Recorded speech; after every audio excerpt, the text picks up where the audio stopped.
Hey everyone, this is Neil with Sargent. I am back with some fall container updating ideas. Today we're going to be covering the materials, the plant material that you're putting in the containers, and covering a few common color palettes that you would see this time of year.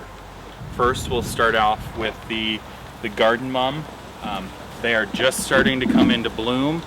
They get absolutely covered with these buds that will begin to open over time. They come in yellow, red, orange, purple, pink, and white, as well as all different shades in between. That is a favorite this time of year. The next item is a zinnia. You'll often see these in our garden centers in both 4.5 and 6-inch sizes. They are commonly in warmer tones, so yellows, oranges, maybe red from time to time. Those are great. The annual grasses. This grass, some people don't think it looks alive. I happen to love using this in the fall. This variety is called Red Rooster. It is alive. It does keep, so these blades are kind of brown, but they just move really nicely in the wind. It's always nice to have a grass in a container this time of year. They're mature and they add a lot of movement to a container. Another thing that people will often use is a plant called a croton.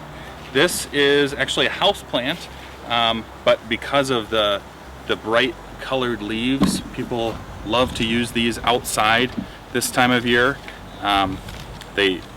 They will last now through mid-October. I also love to think about using perennials. One reason I like to use perennials in fall containers is they're often very full.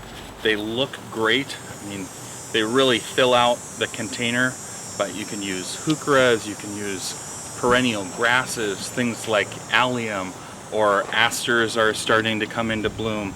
Those are perennials that are great. Rudbeckia, coneflower even. You can certainly use those perennials in your annual containers, and then towards the end of the season in October you can take them out of your containers and plant them in the ground. So they've got dual use for sure. This is one of my favorites. This is a dianthus. This is traditionally you'd find this, in the spring, but you can also find it this time of year in the garden centers in full bloom. It stands on these upright stalks, and these heads just absolutely get covered in beautiful pink blooms. It adds a really nice bright pop to the color palettes. So with that, I'll just arrange these annuals in a container to show you how you might think about laying out your containers. Let's say this container is something you would have right next to the doorstep. You might have a matching pair on either side. So I would start with the height. Put the height towards the back of the container. I like these grasses in the back. They add, again, just that nice flowing texture. Right beside that, you could think about adding a croton. I would put the most showy plant towards the front.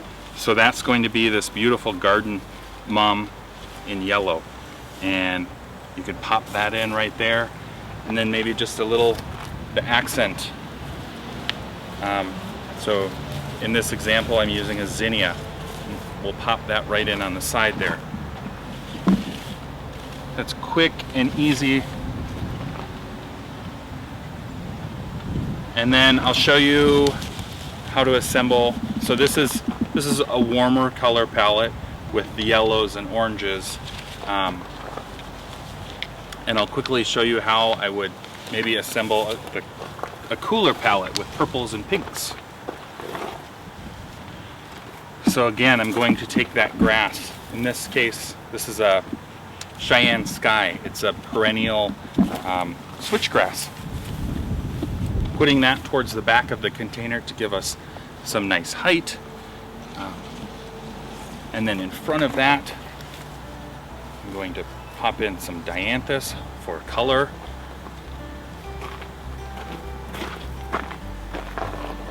Again, I think we'll place our garden mom. This is a beautiful purple garden mom that should start to show color within about a week here. And our accent is this gorgeous silverberry heuchera with these large silver leaves. That will really contrast against the green color in that mom. Those are two quick, easy recipe ideas. Cool palette, the purples and pinks, and then the warmer palette with the yellows and oranges. Thanks so much, and we have the benches are full of great fall material. Stop in at any time.